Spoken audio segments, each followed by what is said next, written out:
From Hollywood, it's time now for...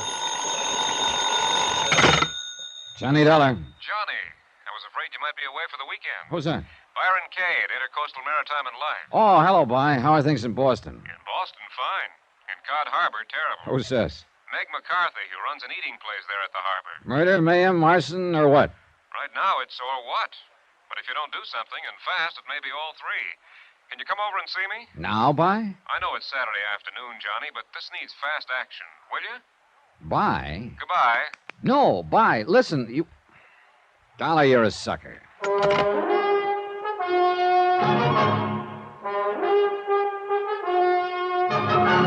Tonight, and every weekday night, Bob Bailey in the transcribed adventures of the man with the action-packed expense account, America's fabulous freelance insurance investigator... Yours truly, Johnny Dollar.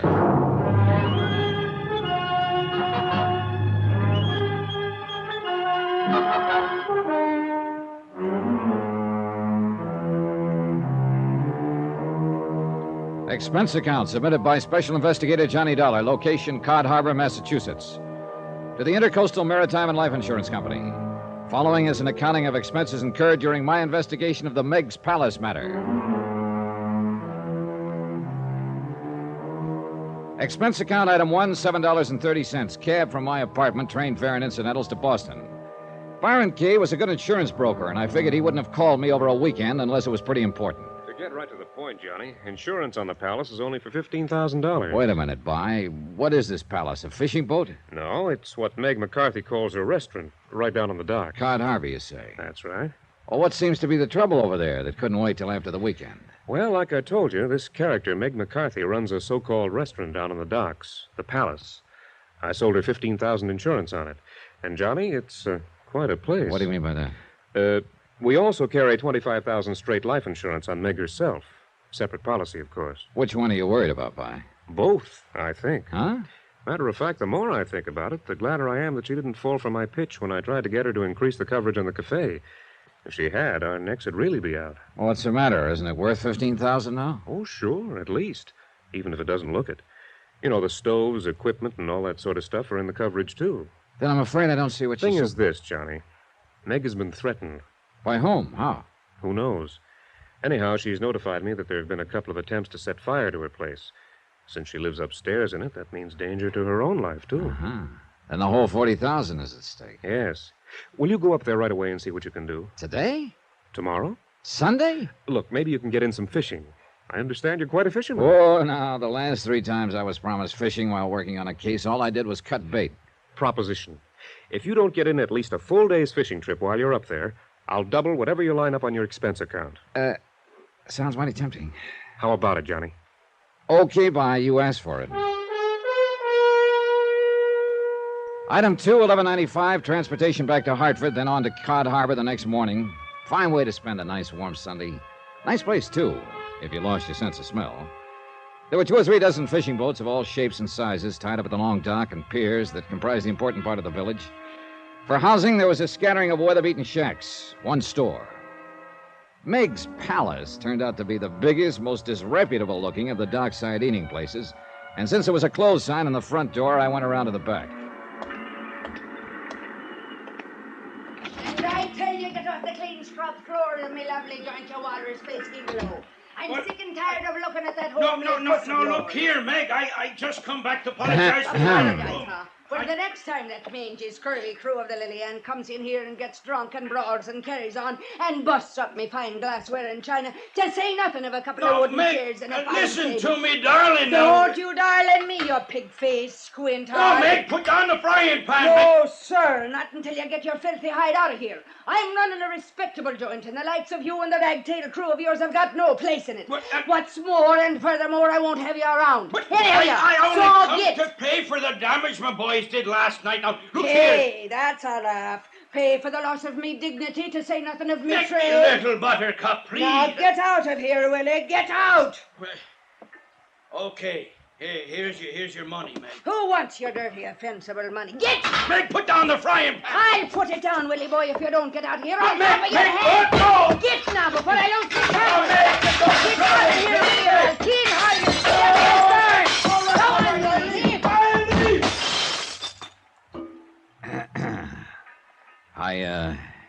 Excuse me, Miss McCarthy?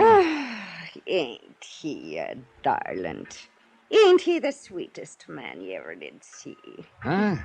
The man you just threw out of here? Not only comes in to apologize, but brings the money to pay for the damage his pranking boys done last night when they was celebrating the big catch they made. Lovely bunch of lads they are, too, every one of them. As loyal to Willie Boy. Now, who the devil are you? And what's the big idea of barging in here on a Sunday when anybody with eyes in his stupid head can see that the place is closed up? Now, With wait your a minute. eyes so blind in your head you couldn't see the sign out front. I saw it. And sneaking in here the back way this way. Who do you think you are? I wasn't now sneaking. Get out and leave a lady alone of a Sunday. Go on! Don't get tough with me, Meg McCarthy. Huh? Just put down that pot and shut up for a minute while I tell you why I'm here. Put it down. Well, shades of me dear departed overbearing husband, yes, sir. After all, I should have noticed you're a gent standing by the way you done while me and Bill was at its helter and skelter. Oh, but he is a dear one, ain't he? Yeah, well, at this point, I wouldn't know. But from what I saw a minute ago... Oh, don't let that fool you, dearie. We're in love, me and Willie boy. Ain't he a living doll? Meg. A fine husband he's going to make me, too. That's why I made him the beneficiary of my life insurance policy. That's exactly what I want to talk to you about. Then go ahead and talk. What's stopping you standing there like a banty rooster that doesn't know Will you what shut up? Oh, well, of course I will, dearie. And I'm begging your humble pardon. But if there's anything I hate, it's a lily-livered man that hasn't... Meg. Yes, sir. I'm sorry. Then listen. Yes, sir. My name is Dollar, Johnny Dollar. I'm an insurance investigator. Insurance investigator, eh? Well, in spite and despite of your pretty clothes and pleasing manner, I don't want any you've already got. No, you don't understand, I Meg. got all I can have. I'm of it. just- And from the looks of things, these past couple Will you of... shut up a minute? Of course, dearie. I'm sorry. You call the insurance company, Mr. Byron Kay, in Intercoastal Maritime. Oh, yes, dear little pasty-faced Byron boy. Why, do you know if he'd had half the guts and get of a he-man, he would have sold me twice the insurance he did? Well, that's not quite the way he told it to me. Well, So if you- it's the way I'm telling it to you. Oh, what am I going to do, darling, if they wreck my place the way they're trying? Who? This Willie boy, as you call him, who was just in here? That's effeminate. What? He's Captain Billy Morgan, Bill to you and any man what calls him Oh, Willie. put it down, will you? And stop yapping your head off and answer my question. Yes, sir. Now, is Captain Bill Morgan one of the people you suspect of trying to wreck this ugly-looking hash house? Oh, I love you, boy. You talk like a real sweet, overbearing man. Then answer my question. Well, of course he ain't. Willie boy wouldn't hurt me any more than I'd touch a hair of his pretty head if he had a hair on top of it. All right, then who? Johnny boy, there's a dozen of 'em like to see Meg's palace burned to the ground. Blast their black thieving souls. Why? Because I give 'em the best and the most food in the harbor. That's what the man gets here. So what happens to the silver plate in Ernie's Manor House and Irving's chop suey joint? Well, I'm putting 'em out of business, that's what. So you think they're trying to put you out of business? Think it, I know it. That's why I telephoned that sniveling, lop-eared Byron Kay to send somebody down here and make 'em stop it before he had to pay off a lot of insurance on it and maybe even on me. Why else do you think? There have been some attempts to set the place on fire, I understand. Why else do you think a lady like myself would take to sleeping on the bar down here every night, getting a creak in me sacred Iliap? But I'm getting sick and fed up with it. Don't know that I blame you. Now, look, This will you... trying to keep awake all night every night to keep them from burning it out from under me and me with it is making a fair shadow of me for herself out of me. I'm losing me strength. But not your aim. Look, while we talk, I'll help you clear up some of this. Well, the devil you will. It's not the man's job, especially since you ain't romantically inclined towards me. But you would let Bill Morgan clean up for you, huh? He was the cause of it, wasn't he? So if he and his boys don't show up before nightfall and take care of it, so help me, I'll keel-haul them every one. Besides, if he's going to be me old man when the fishing season's done, he's got to know how to keep in line.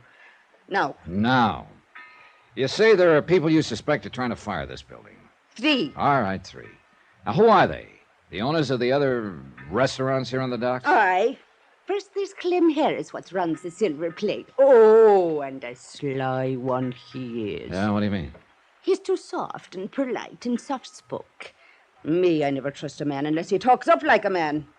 I guess that's why I like you, dear. Well, who are the others? Ernie Turner at the Manor House Cafe. Oh, yeah. Is that the big place down at the other end? What?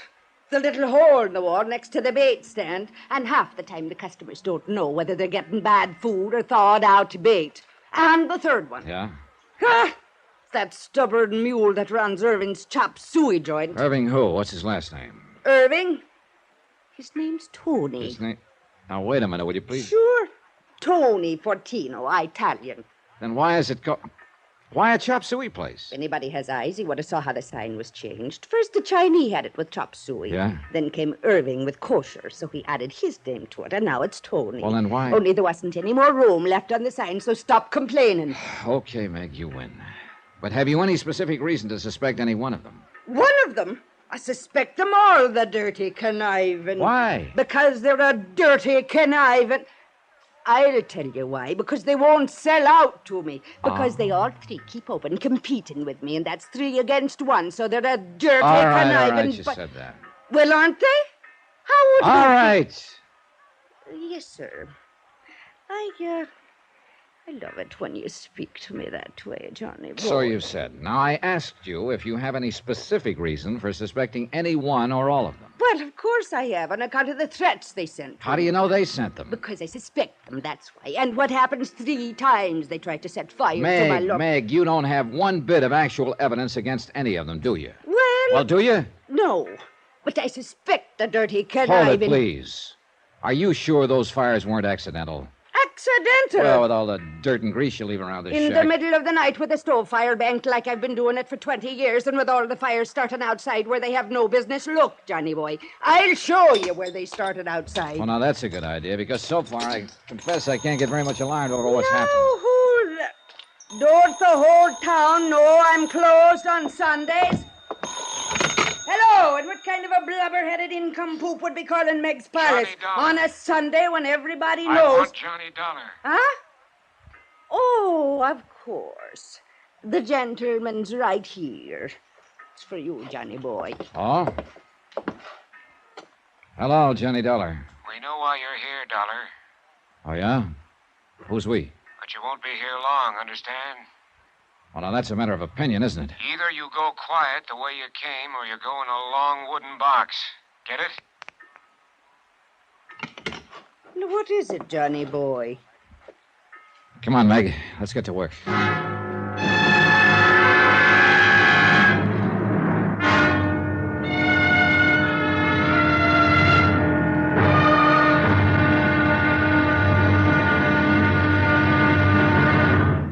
Now, here's our star to tell you about tomorrow's episode of this week's story. Tomorrow, well, they say that darkness can cover a multitude of sins. It can also cover a strong man armed with a deadly weapon. Join us, won't you? Yours truly, Johnny Dollar.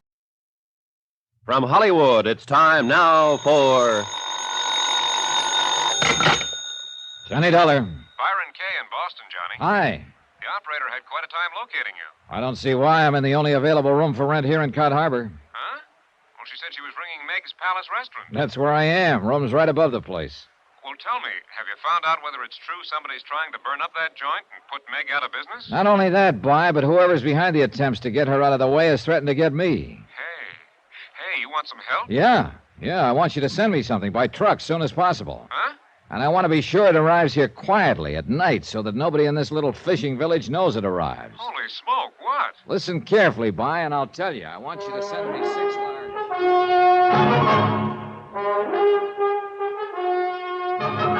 Tonight and every weekday night, Bob Bailey in the transcribed adventures of the man with the action-packed expense account, America's fabulous freelance insurance investigator. Yours truly, Johnny Dollar.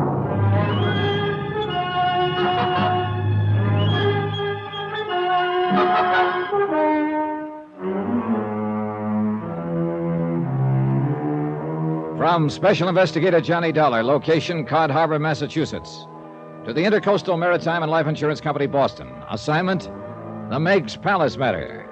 Expense account continued. Expense account item... Well, since you're paying for and sending that batch of fire extinguishers, Byron, I can hardly charge them to my expense account, can I? But I have a sneaking suspicion they might be mighty important. A cursory inspection of this tiny fishing community has revealed no sign of a firehouse. Nothing, in fact, but some hose connections for cleaning off the docks. And after the threats Meg McCarthy has received, plus a couple of attempts to fire up this disreputable-looking establishment of hers, well, I guess I still have some Boy Scout blood in my veins. In view of the threat to me, I figured it might be a good idea to consult the local authorities. I learned a long time ago that it's a good plan to enlist their cooperation when working in a strange, small community. Inquiries from some of the fishermen mending their nets spread out on the long wharf led me to a small, shabby, unmarked frame shack that stood about a block away from the waterfront. Hey, come in, come in. Mr. Beasley? That's right. Oh, what's your name? Johnny Dollar. Dollar, hmm? Okay, what do you want? Well, you're the chief of police, I understand. Acting chief of police? Oh. Acting mayor, too, an acting judge, acting town clerk, acting just about anything else you could want. I don't get it. Well, I don't know why not. Officially, I guess Cod Harbor's just a part of Barnesboro, a couple of miles inland. We're so small and we're not incorporated like most towns, so we just have to be kind of self-sufficient under ourselves. You see what I mean? And you know something? It works out pretty good. Yeah, well, I guess it's as acting chief of police that I've come to see you. Yeah, what about? The Megs Palace Cafe. Yeah, and you take any stock in Meg's talk about somebody threatening to burn up that cockroach-loaded dump she calls a restaurant? I'm representing the insurance company that holds $15,000 insurance on it. Never come to your mind, Mr. Dollar, that Meg her own self might have set the fires to collect that insurance? And call for help as a cover-up? Yeah, the thought has entered my mind. Just crazy enough to do a thing like that, too. Hasn't she been to you for help? She told me. Oh, what sort of evidence? One way or another have you turned up? Dollar, I haven't looked for any. Yeah, what? The less I meddle in their affairs, the less trouble I'll have with the folks here in Cod Harbor. Oh, hey, now, wait a minute. For a mayor and police chief and so on, you don't seem to be very concerned about these people of yours. So, maybe I'm not. What's the difference? Well, look here, if you... Yeah, you know, unless something serious happened, like a murder or... Or a fire that destroyed Meg's Palace and maybe half the docks. Don't you think that sort of thing is serious? Well, yeah, if it happens. Then I'd probably have to call in the regular appointed authorities over to Barnesboro. But there hasn't been any fire yet. Not any real one. So why get your dander up? Well, I'll be. Look, with so little concern about the place, how did you ever get all those jobs? Easy. Lost my schooner out on the banks last fall. So for want of something better, I just took it. I took them all. Why not? The town feeds and bores me, and I like it. So... Real soft, lazy, good-for-nothing life, huh? Sure. Now, why don't you be a good boy, Dollar, and leave things be around here? Stop wasting my time. Well, just let me take enough of your valuable time to ask a couple of questions. Sure. Go ahead. No harm in asking. I want to know about some of the people here in Cod Harbor. Like who? Clem Harris, for one. Careful, boy. That's my cousin. Oh. Who else? Ernie Turner and Tony Fortino. Oh. On account of them's the three that run the other dirty bites along the docks, huh? Yeah. I'd like a rundown on all three of them. Easy. Yeah? Yeah. Go talk to them. Oh, now, wait a minute. Easiest way I know of for you to find out all about them. Oh, you're a lot of help. Dollar, like I said, we're kind of self-sufficient unto ourselves around here. We like it that way. And that's just another way of saying we don't like strangers coming here and messing around in our affairs. Well, that was pretty definitely that. It was getting quite late, and I decided I'd better postpone any interviews with Meg's business rivals until the following morning. Besides, as I walked along the wharf, I noticed that they were closed.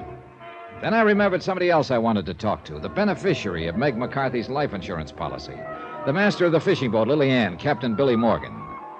But the Lily Ann, tied up at her berth, was dark and empty.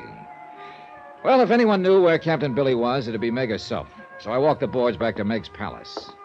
What greeted me as I opened the back door of the place was truly a sight to behold. Over there with that hose, you scum of a land-loving. Over there in the corner, can't you see? What's the matter with your blinking eyeball? Standing in the center of the floor, brandishing a moth-eaten feather duster as if it were a club, stood Captain Billy Morgan, shouting orders to three men who were cleaning up the mess of pots and pans and broken crockery left over from Meg McCarthy's temper tantrum of a short while earlier. when she belabored this same Captain Billy for a little celebration he and his crew had in their place the night before. Belabored? It looked like she must have thrown one of everything in the joint at him. Bill! Hey, Captain Billy! Hey! Oh, it's you, huh? I seen you here earlier today when Megs throwed me out. Now, looks to me like you weren't all she threw. Yes, sir. Oh, she's a living doll. Hey, say, ain't you the insurance man? She telephoned to help her find out who's trying to burn her out of here.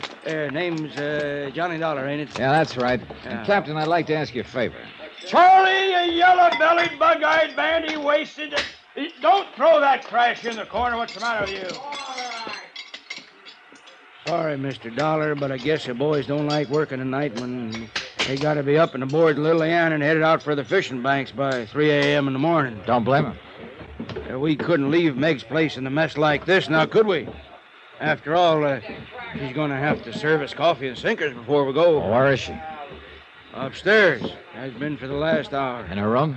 In that room she's renting out to you. Figured like maybe it could stand some cleaning up and debugging, I guess. You know something? She figured right. Avast there with the mop over here. I'll wring it around your bloody neck. And swab off them tables whilst you're at it. Can't you see the mess you left on them? Now, what can I do for you, Mr. Dollar? Well, look, why don't you and I go into the kitchen, Captain, where we can hear ourselves think? Well, sure, why not? All right, now you keep at it, you sow-bellied lunkheads. And if the joint ain't clean and tidy when I come back, I'll blast you all over the lee scuppers. Real fine bunch of boys I got there, ain't they? I'll buy it, are they? You bet your sweet living life they are. Finest crew on any boat in the harbor. Charlie, Oley, and Montgomery. Now, what was it you wanted, Mr. Dollar? You found out anything about who's causing all the worries to my lover girl? Not very much yet. Well, I hope you do. Do you? Huh? I don't get you. I'm going to be honest with you. Lay all the cards right on the table. Well, that's the only way, I always say. All right. I'm just as concerned about Meg herself as I am about this cafe. Sure you are. Me too. Now, whether you like it or not, I have to consider the fact that you are the beneficiary of Meg's $25,000 life insurance policy. If anything were to happen to her... Why, sure, I see what you mean. You bet your life I see what you mean. Why, you blasted land-loving son of a dirty yellow now sculpin. take it easy, Captain. Take it easy. You Pipe trying down. to say I hurt one single hair, make me cut? Dollar, you may crash like that. I'll swab the decks with that ornery hide of yours and feed you. Put him up. Put him up, Dollar. You want to talk to me like that? You said put him pipe up. down, Captain. Let's talk sense a minute. Talk sense, yeah, but don't you go implicating that I didn't imply a thing yet. Well, I warn you, you Just don't. a minute there, Captain Billy Morgan. Just a minute. Who do you think you're talking to like that, the guest of me humble establishment? Well, I'm sorry, Meg, darling, but he was And why talking ain't like... you in there helping those poor boys of yours with the cleaning up? Well, but they're almost finished up, Meg, me darling. Besides, but unless you ought to get out of here and get your sleep, you'll not be worth your salt on the boat Meg, tomorrow. I'd like to talk to Captain Billy. Tomorrow. Go out in the boat with him in the morning, and you'll all have plenty of time to talk. Well, I want to talk to Willie him now. boy, get out with them. Go on. Well, yes, my dear. And, I'll see you at the dock at 3 in the morning. Well, now, wait a minute. Also, Johnny boy, you go out with him. It'll give me a chance to fix your room up real nice for you, like it should be for a gentleman like yourself. Okay, Meg. Come to think of it, I was promised a fishing trip on this case. Anyways, I'll not be worrying about any fires tonight with you staying here. So if you don't mind, I'll retire to my bed and see you at breakfast time. Okay. Maybe I can help Billy's crew finish cleaning up in there. Oh, don't you lift a finger. 'Twas at Willie boy I throwed them plates and things so him and his crew can clean it up. Good night, Johnny boy. There's food in the icebox and your bed's all made when you're ready to retire. I stood there for a moment, smiling after her. Then I decided I'd take her advice, that instead of helping the men clean up the cafe, I'd get a breath of fresh air before hitting the sack. The moon was just a thin sliver in the eastern sky, and the stars twinkled merrily in the broad, clear expanse overhead. The cottages of the peaceful little fishing village were dark. Along the docks at the waterfront, the fishing boats playfully nudged each other as they slowly and quietly swung and rolled on the gently heaving water. Their masts and rigging formed an intricate, ever-changing pattern against the occasional beam from the lighthouse and the point as it lazily swept across the night. Somewhere, far out on the landward breeze, an occasional seabird called. It was all so peaceful and serene that I couldn't help wondering how trouble could ever come to a... Then I saw it. A slight movement at the front corner of the old building. A silhouette hunched over, tensely watching the front door, waiting. But waiting for whom? Slowly, as quietly as possible, I crept up on whoever it was, hoping in the dim light to recognize him or her before I was discovered. Softly, I passed the side door. I could still hear the members of the crew inside at their work. But in my concentration on the person out front, I was too slow in my reaction when that side door suddenly opened behind me. Huh? What? Who are you? Oh, no, you... Oh! And very suddenly, it got very dark.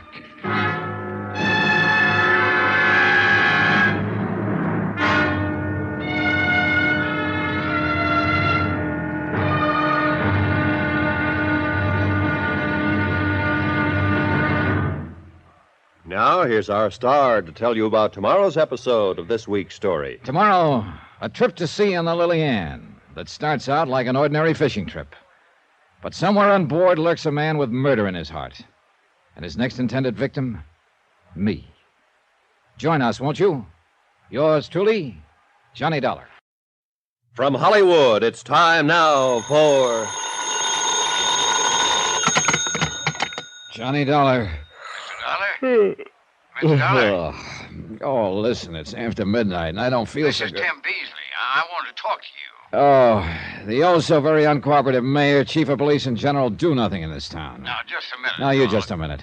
I asked you for help this afternoon in finding out who's threatening to put Meg McCarthy in a restaurant out of business. Dollar. What do I get? A snide warning from you that the people of Cod Harbor don't want outsiders messing in their affairs. Well, I don't believe it. If you'll only listen to me, I want to help Then you. why weren't you here a little while ago when somebody slugged me? I was. What? Who do you think picked you up in that alley and put you to bed at Meg's place?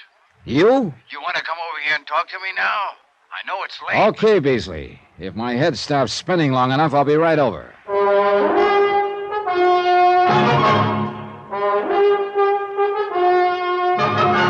Tonight and every weekday night, Bob Bailey in the transcribed adventures of the man with the action-packed expense account, America's fabulous freelance insurance investigator. Yours truly, Johnny Dollar.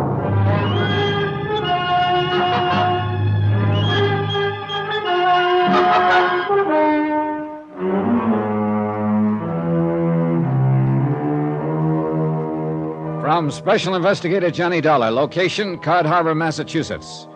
To the Intercoastal Maritime and Life Insurance Company, Boston. Assignment, the Megs Palace matter. Expense account continued. Expense account? Well, so far here in Cod Harbor, there's been little need for it. Meg McCarthy had given me a small room above a restaurant and provided all the food I could eat. My own 2 feet were the only means of transportation.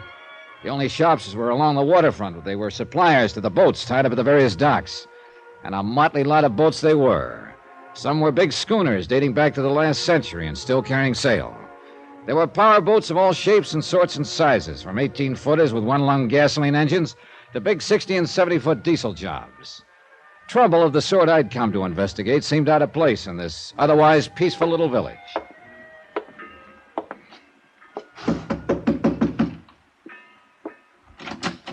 Come in, Mr. Dollar.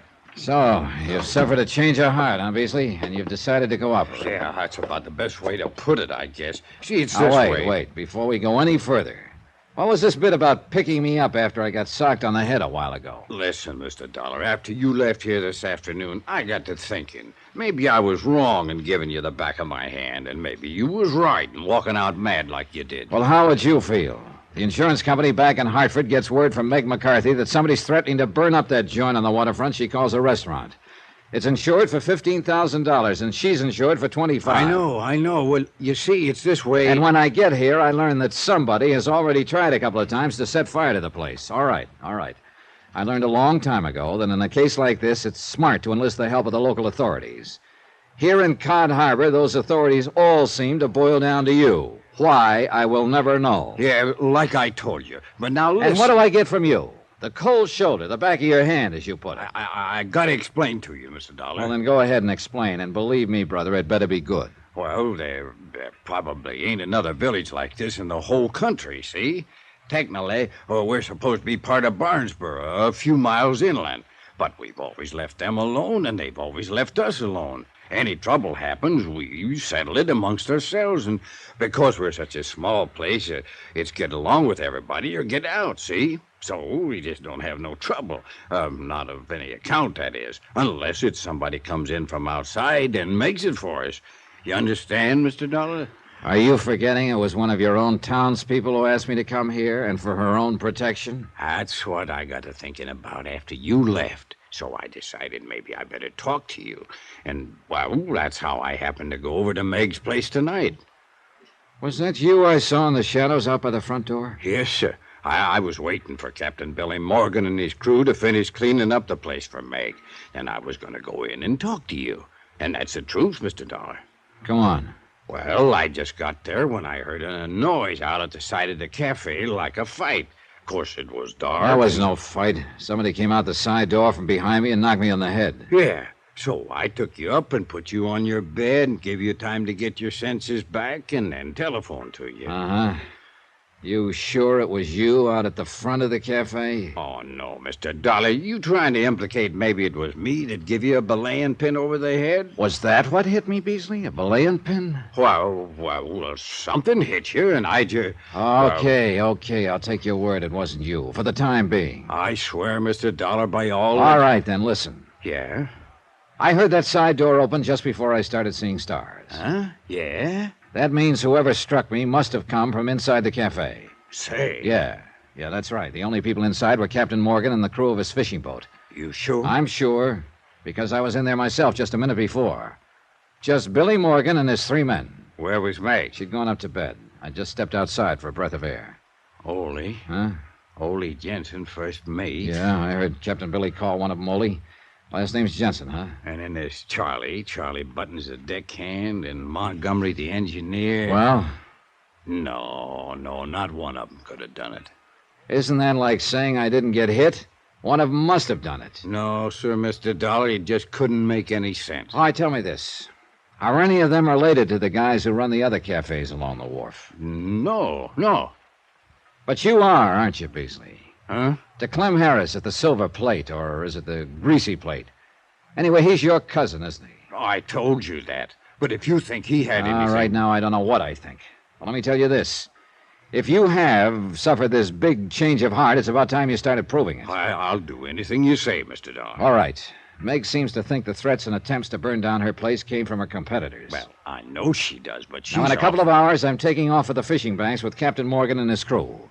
Maybe I'll be able to spot which of his men laid me out in the alley, if it was one of them.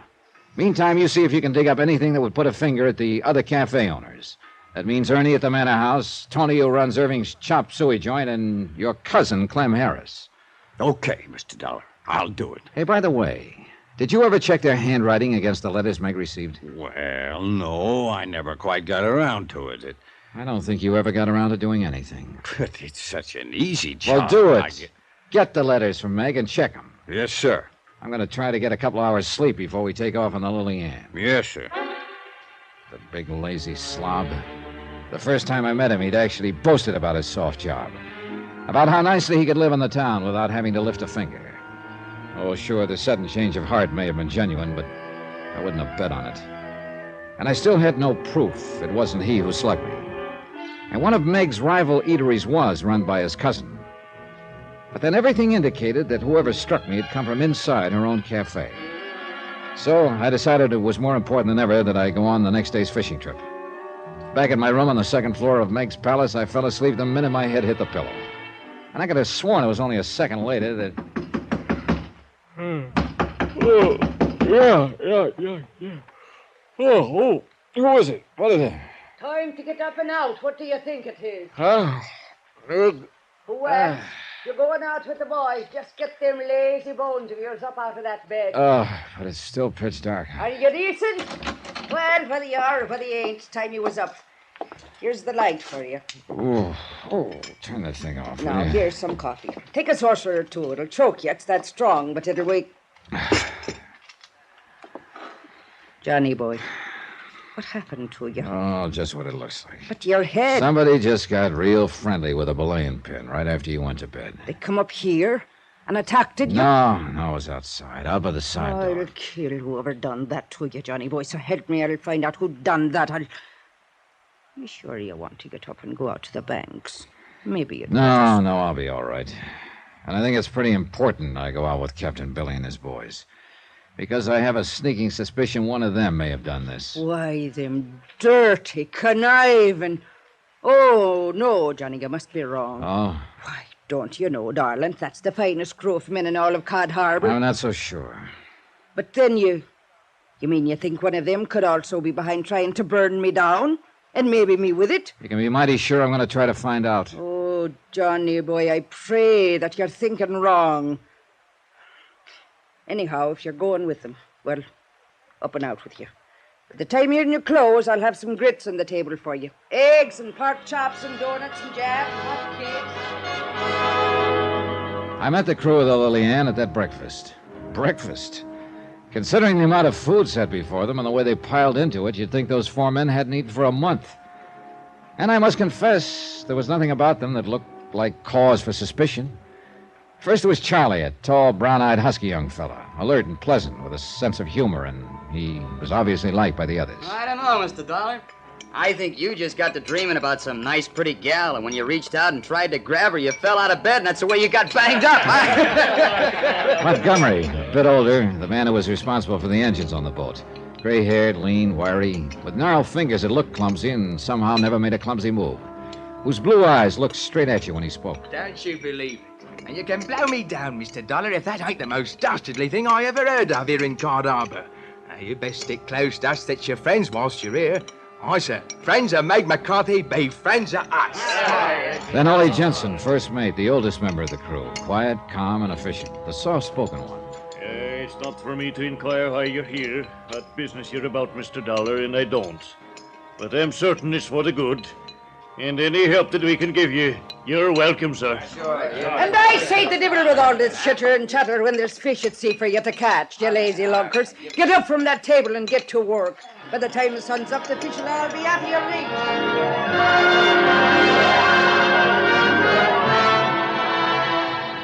Within a few minutes, we cast off, and the Lily Ann put to sea. Slowly, the lights of the little village disappeared aft. The moon had gone down, and our only company out on the dark water was the twinkling stars and the occasional running lights from the other boats setting out for the fishing banks. Captain Billy Morgan stood at the wheel. Montgomery sat athwart the engine cover and occasionally made some slight adjustment or indicated a change of throttle to the captain.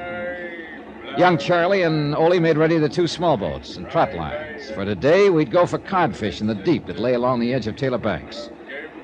I stood alone up in the bows, looking over the curling wash as it scattered the myriad microscopic beings and gave a soft phosphorescent glow to the water gliding past. And I wondered why there had to be trouble in this world, where honest labor by honest men could do so much more. Honest men? No, not even among this crew.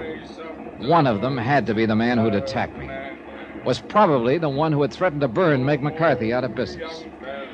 So I'd better have at it.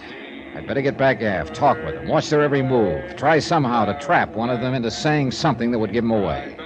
Or maybe, who knows, give all of them away. And above all, watch my step. There was a long way back to shore. And the darkness and the sound of the engines could all too easily cover up an untoward act by one of them. It did. Before I could lift my head, a powerful pair of arms had picked me up bodily and dropped me overside.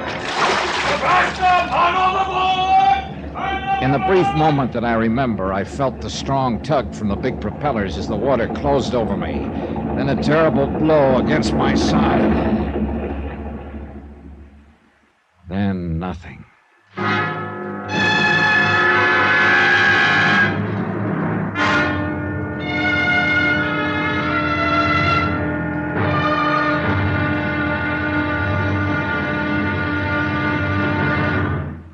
Now, here's our star to tell you about tomorrow's episode of this week's story. Tomorrow, the motives for arson and murder begin to take definite shape in the form of a confession. Join us, won't you? Yours truly, Johnny Dollar. From Hollywood, it's time now for... Johnny Dollar. Dr. Lionel Champion here, Mr. Dollar. Who? I'm surprised Meg McCarthy didn't answer. I ordered her to keep you in bed there at her place until I could see you again. I am in bed. And I take it you're the doctor who bandaged me up this way, put on this splint. That's right. After I tangled with the propeller of Captain Morgan's fishing boat this morning. Yes, only it was yesterday.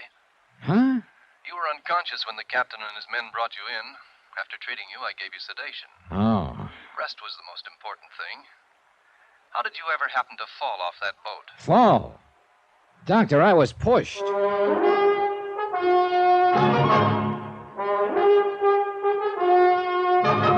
Tonight and every weekday night, Bob Bailey in the transcribed adventures of the man with the action-packed expense account, America's fabulous freelance insurance investigator. Yours truly, Johnny Dollar.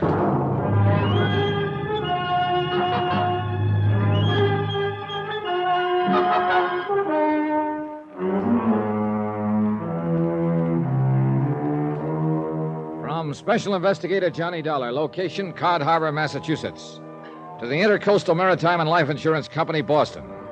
Assignment, the Megs Palace matter. Report and expense account continued.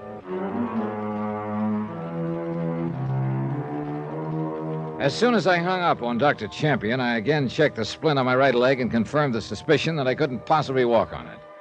Then, a few minutes later, Meg McCarthy came into my room. She carried a tray filled with enough food to choke a horse. And while I piled into it, she brought me up to date. Sure, it's in Barnesboro that Dr. Champion has his office. And lucky it was for you he happened to be here in Cod Harbor on his weekly visit. Oh, you were a sorry-looking mess when the men brought you in. Yesterday, the doctor said. You've been out as cold as a codfish ever since. But I can tell by the looks that the rest has done a lot for you. How do you feel? No matter of fact, Meg, I feel pretty good. There, you see, you've got to take it easy, like the doctor said. Just lay there and rest and sleep and eat all the good food I bring you. Yeah, except and unless I get up and going on this case. You try that and I'll lash you to the bedpost. Doctor's orders is doctor's orders, so don't you try nothing different. Yes, ma'am. Oh, it's a miracle, praise be, that propeller on the Lily Ann didn't cut you to ribbons. Captain Billy and his crew brought me back here, huh? Who else? Where are they now? Fishing out on the banks, of course. What did you expect? Don't you know they have to earn a living the same as me and you? And what about keeping up the payments on that seagoing bathtub? Precious little time they had for fishing yesterday after that fool trick you pulled falling off of her. Is that what they told you happened? Of course, what else? Meg, which of the men told you I'd fallen off the boat? Well, all of them. Only the first mate, young Charlie Montgomery, the engineer, and, of course, my Willie by himself, Captain Morgan to you. And they all told it the same way? What? Why not? Should they be after making up fairy tales? How did they tell it? You're sure that screw didn't hit you on the head, too? You lost your memory? How did they tell it, Meg? It's important. Well, whilst they went about their chores, you were standing alone up in the bows. Then they heard you yell. Yeah? Despite of the darkness, they seen you splash in the phosphorescent wake. And there you were, being sucked under by the prop. That's all. And they all told it the same? Exactly the same. Even young Charlie Buttons kept saying it over and over. I saw it all. Oh? Like he was still struck with the fear of what might have happened to you. I wonder. Well, stop wondering and get yourself some more sleep, or the doctor will have me head. And if he does, I'll take it out on you. And believe me, Johnny boy, that will be a lot worse than the fool accident of yours ever was. Meg, listen to me. It was no accident. What? I was thrown overboard. Oh, Johnny boy, you're raving delirious out of your head. I was leaning over the rail, watching the water, and a powerful pair of arms belonging to somebody aboard that boat picked me up and tossed me over. Saints... Who? Ole Jensen, young Charlie Buttons, Montgomery, or Captain Billy himself. You start raving, Johnny. You must have got hit on the head. And I'll bet my last buck that whoever did it is the same one who slugged me in the alley, the same one who's threatened to burn you out of this place of yours. Oh, no, And the minute I get up out of this bed, Tell me something. Yes? Tim Beasley, your police chief and mayor and so on. Yes? Has he been up here to see you? That good-for-nothing blatherskite, no. And what's more, if he shows his ugly face in my establishment, I'll toss him out on his beam ends. But why do you ask? Because I told him to get the threatening notes from you. Check them against the handwriting of several people here in Cod Harbor. Who? Like that sniveling cousin of his, Clem Harris, that runs the Silver Plate Cafe? Yeah, among others. Well, he ain't been here, and I won't have him here. I take it you and he don't get along. Of course we don't. Why? Because ever since his cousin Clem has been in business, Tim has threatened to close me up. For what reason? For breaking town ordinances on restaurants. The kind he enforces over to Barnesboro. Well, have you been breaking them? No more than no less than dear cousin Clem or Tony 14 or Ernie Turner does after their hush joints. But me, he always is picking on. And why? Because I get most of the business from the fishermen. So you want a suspect in this case, Johnny boy? You've named them for me, Meg. The other cafe owners. All right, so I'll give you one. Tim Beasley and Clem Harris working in cahoots. And if it wasn't one of them waylaid you in the alley... Whoa, wait a minute. Neither of them could have been aboard the Lily Ann. Then you must have fell. Oh, Meg, when is the doctor coming to see me? He should be here by now. Well, if he doesn't come pretty soon, I'm getting up and going, orders or no orders. Johnny? Motives, suspects. Why, Meg McCarthy herself could have rigged this whole thing. Called me in as a cover-up while she burned up her place to collect $15,000 insurance. Even her intended, Captain Billy Morgan, who'd collect her life insurance if she were to die in a fire. Tim Beasley, lazy slob of a general factotum in Cod Harbor, to put Megs' palace out of business on behalf of his cousin, Clem Harris. Or Clem himself. Or one of Captain Billy's crew for some reason I hadn't yet fathomed. Half an hour later, Dr. Champion arrived, looked me over, and then went to work with a pair of bandage shears. So now we'll take off that splint. Oh, but if something's broken, Doc. Not a thing broken, Mr. Dollar. Just an old trick of mine. Huh? You needed absolute rest until I could see you again. And from what I've heard about you, you wouldn't have taken it unless I fooled you into it. And that was the sole reason for the splint. Doc, you're a wonder. There we are. And in view of your surprisingly good condition, I'd say you may be up and around as soon as you honestly feel able. Say, even tomorrow, perhaps. Item 8, $10 for medical services. All that Dr. Champion would accept. Needless to say, as soon as he left, I planned to get up and get to work. But as he walked out the door, Meg brought Captain Billy in to visit and sympathize. So, in hope of keeping him off guard, I played real sick. Then Ole and Montgomery came in, too. But I needed to get these men alone, and I must admit, be feeling better than I did. And then I realized that young Charlie hadn't come. I asked about him. To Burnsboro, Johnny. He said as long as the doctor was keeping you in bed 2 or 3 days, he could see you when he gets back. But wait a minute. He went to pick up some supplies for Meg here like he always does.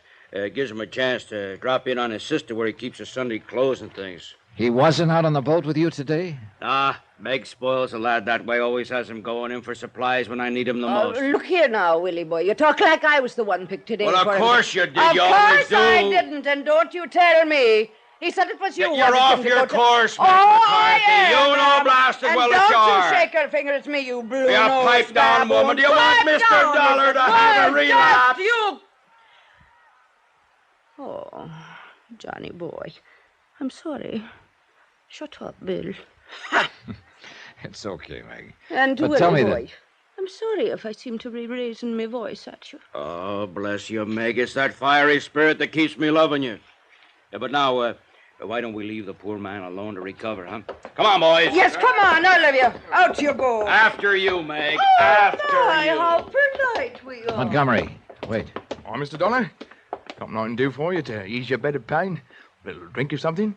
I've a bottle aboard the Lily Ann. No, thanks. I want to talk to you about Charlie. A real fine lad he is. Now, I'm sure he'll be wanting to see you when he gets back from his visit in town. No, wait.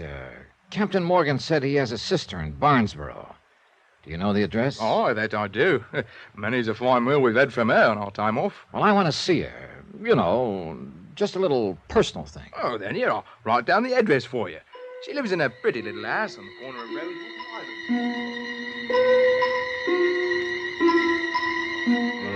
Maybe Montgomery was the wrong one to ask. I don't know. But I had to gamble somewhere along the line. And if my suspicions about Charlie Buttons was right, I hoped I wouldn't be too late. When Montgomery had left, I sneaked out the back door to avoid Meg and hurried over to Tim Beasley's office in the shack that functioned as Cod Harbor City Hall. He wasn't there. A woman who lived next door informed me he'd taken off in a hurry to Barnesboro. So Beasley had gone to town after Charlie. Or had he? For $25, that's item 9, I rented a creaky old truck and headed for Barnesboro. Charlie's sister's house was on a gravel road out on the edge of town. There was no other car there, so I stopped in front of the place, got out, and walked up to the front door.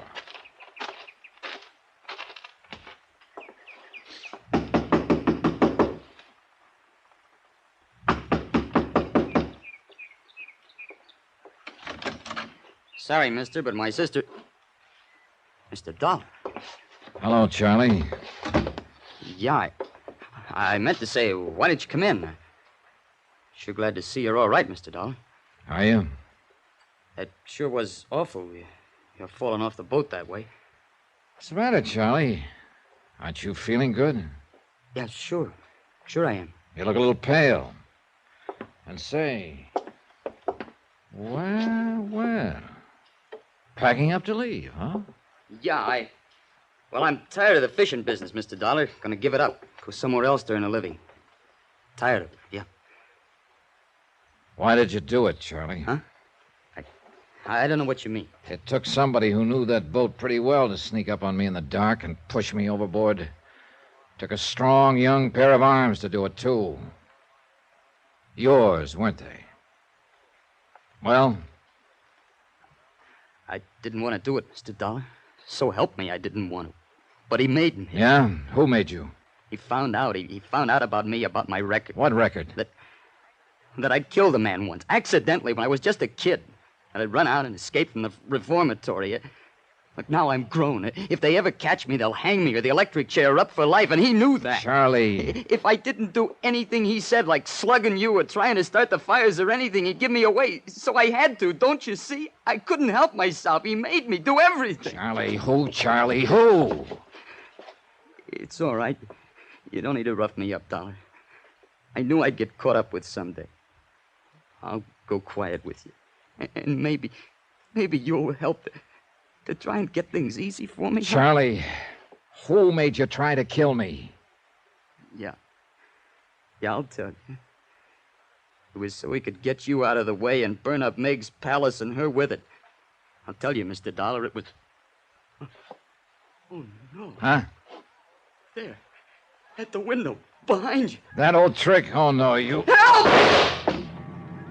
The boy fell against me, pinning me to the floor. And as I pushed him away, I saw the patch of red slowly spreading on the front of his shirt directly above the heart. By the time I got to the window, a car had taken off down the old gravel road and was completely obscured by a thick cloud of dust. And I wondered. I wondered for whom the shot that killed Charlie had really been intended.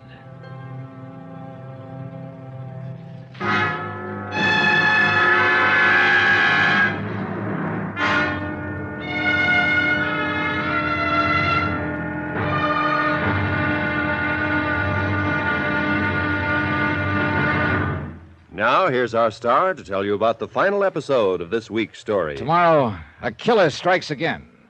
But one of his victims rises from the grave to strike back. Join us, won't you? Yours truly, Johnny Dollar. From Hollywood, it's time now for... Johnny Dollar. This is Chief Walters, Barnesboro Police. You call me? Oh, yeah, Chief. I understand you're out at Sally Button's place on the edge of town. What can I do for you? Better get out here, Chief, fast. Oh? Yeah, to pick up a body.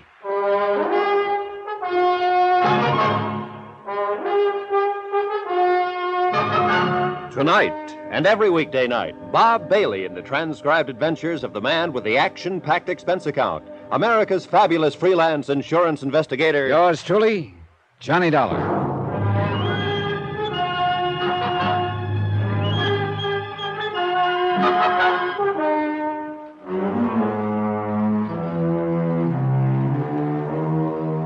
From Special Investigator Johnny Dollar, location Cod Harbor, Massachusetts, to the Intercoastal Maritime and Life Insurance Company, Boston.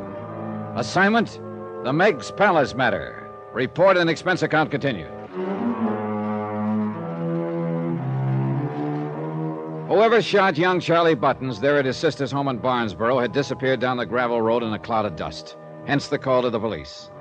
Chief Walters was in his late 30s and definitely on the ball. He made a quick call to the coroner, and then in his car we took off for Cod Harbor. We pretty much left him alone over there in Cod Harbor, Mr. Dollar, and so far they've always managed to keep the peace.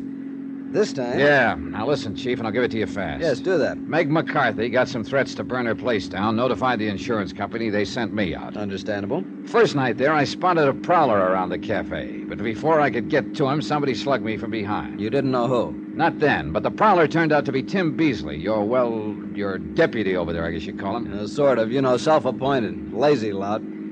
But didn't he know who slugged you? He said not. Was Meg herself there? She has a powerful right, Dollar. Yeah, I thought of that, too, but let me go on now. The next morning, I went out on the Lily Ann and got tossed overboard. And believe me, Chief, the propeller on one of those boats isn't much fun to tangle with. Yes, Dr. Champion told me he'd had to go over to fix you up. Yeah. Anyhow, I was sure that whoever was after me was a member of that crew. Had to be. I see. When I came to back at Megs, I had visitors. The crew, loaded with sympathy. The crew, that is, except for Charlie Buttons. And that's why you traced him to his sister's house? Uh-huh. And, Chief, he confessed. Then I don't understand. What? He said he was forced to do those things by somebody who knew of his criminal record and was holding it over his head. Criminal record? Charlie Buttons? Yeah, it seems he killed a man once when he was just a kid. The point is, this other person threatened to expose Charlie unless Charlie did his bidding. So Charlie, not being very bright, didn't think he had a chance. You find out who this other person is? No. That's when somebody shoved a gun through the window and back of me, shot him, then took off in the proverbial cloud of dust.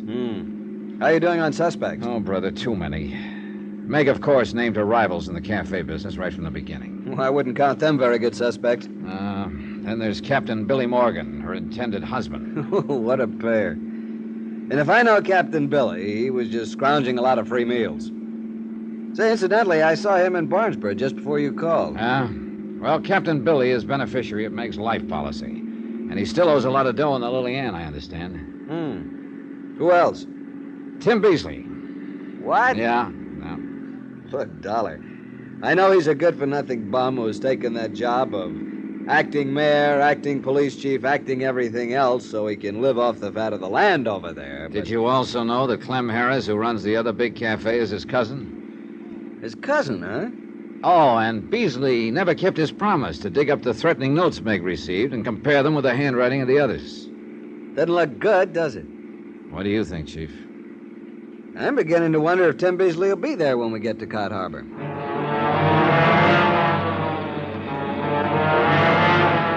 As it turned out, Tim Beasley was very much in evidence. So was the whole population of Cod Harbor. For as the lights of the little fishing village slowly hove into view, I saw another light down by the waterfront, a big reddish glow. And as we pulled in closer, we could see the long tongues of flame leaping upward that caused it. Yep, Meg's palace was on fire. Chief Walters stepped on it. We took the last few turns on two wheels. Hoses of all sorts and shapes and sizes connected to pumps aboard the nearby fishing boats were throwing powerful streams of water at Meg's palace, at the back where the fire had apparently started. But the flames continued to spread, even licking along the ground behind the building. That means arson, Johnny. Oil and gasoline spreading around back there. No doubt of it, Chief. Keep her spreading back, lad! Hey, how'd it start, Captain Billy? Who knows, but grab a hose and get to work. Get some hose off one of them boats. Montgomery, you crazy boy! Captain Billy Morgan was running the show, and every one of my prize suspects was in there working his head off. All of them taking orders from Captain Billy. And then I realized that Meg McCarthy was nowhere around, and I noticed something else. All the firefighting was directed toward the back of the building. The front, thanks to the wind, was untouched. But that's where Meg McCarthy's room was. Chief Walters! Hey, Johnny, where are you going? Come on, Chief, give me a hand. What? See that window up there? Well, I'm going to climb up on the front roof of the place. You'll burn to a crisp up there. Gotta take that chance, because I think I can blow this whole case wide open. Now, clench your hands so I can step on them and hoist me up. But even right here, the heat is Come too on, much. man, quick, come on. Okay, Johnny, but I think you're crazy. Here you are. Now, up. Here you go. The heat was almost unbearable up on that roof, but I knew I had to do it. I crawled low along the shingles, hoping the rotten old roof would hold. And a withering blast that felt like fire itself hit me full in the face as I broke the window of Meg's room. And there she lay, stretched out, unconscious on her bed. There was an ugly, livid mark across her forehead where somebody had struck her down, then left her there at the mercy of the fire. Johnny! Dollar, are you all right? The searing heat seemed to press in on me, engulf me. And the open window gave a draft to the flames that were already licking at the sides of the open door. Somehow I managed to wrap a blanket around Meg, covering her face, and staggered to the window, blindly groping for it. Johnny! This way, the window! Keep that hose on us here! All right, Johnny. You're all right now. I got you. It's all right, boy. All right.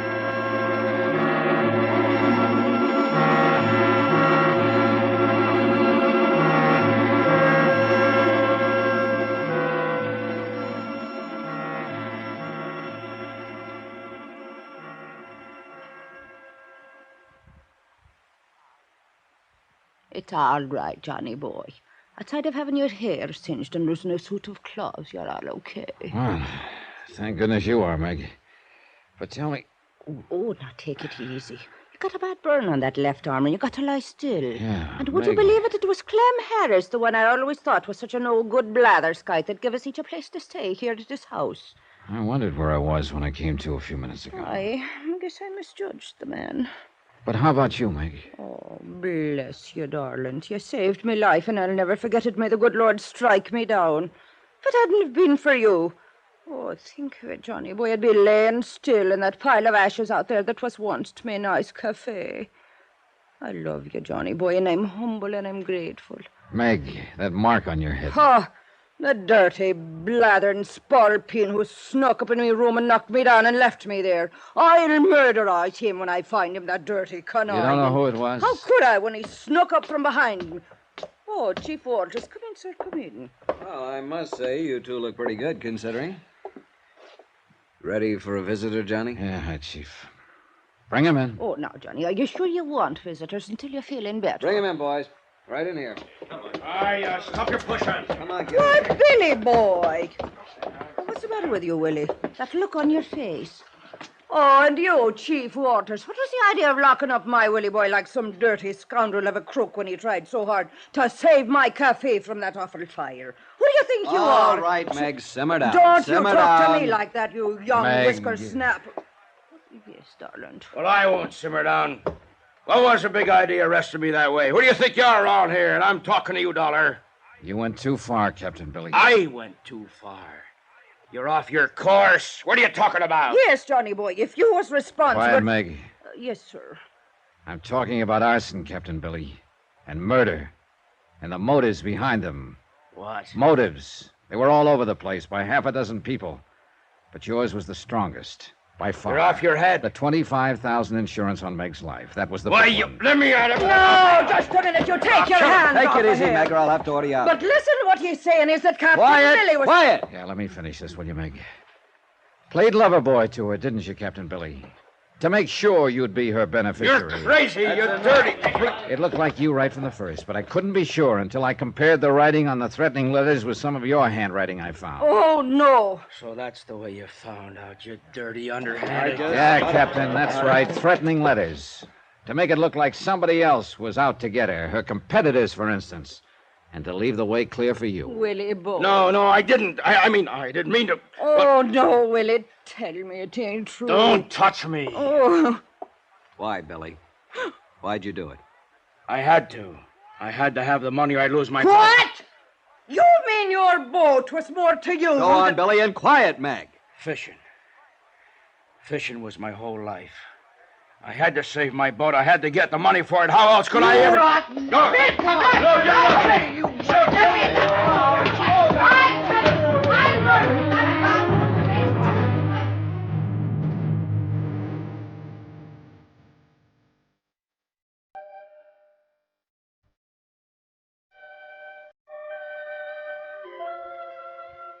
I don't know, Johnny boy. Maybe I'll move to someplace else and open up. I wouldn't have the heart to here. Cod Harbor, it'd be too. It was here that I met him, and I believed him, and...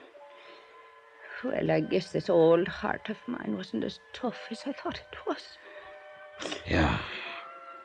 I'm sorry, Meg. I'll get over it. Sure I will. I'm Meg McCarthy, Johnny Dollar. No blathering idiot of a man is going to keep Meg McCarthy down. That's the... You hear me? No man on this whole earth is worth it. They're all of them just a bunch of no good, too tight. Oh, no. No, Johnny boy, not you. If only there was more of the likes of you in the world. I love you, Johnny boy. And if I were a bit younger and maybe pretty... Johnny. Yeah? Now tell me, where did you ever get the threat letters you compared the writing of? I'd have swore that I destroyed them, every one. Know something, Meg? I didn't. Huh? I never saw them. Never saw a sample of Captain Billy Morgan's writing either. You mean you... Oh, no.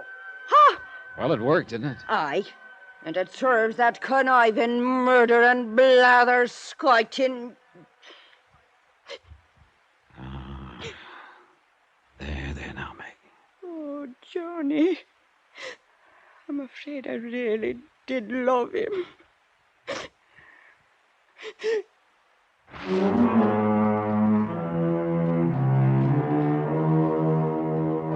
Yeah, it had been a long shot, and thank goodness it had paid off. The courts will take care of Captain Billy.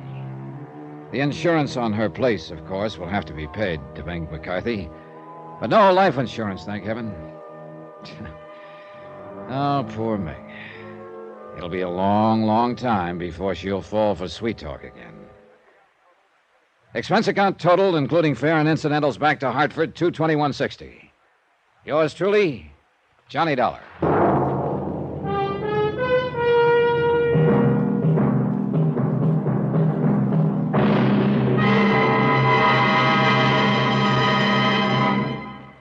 Now, here's our star to tell you about next week's story. Next week, well, they say that diamonds are a girl's best friend. But I wonder when they're a motive for murder. Join us, won't you? Yours truly, Johnny Dollar.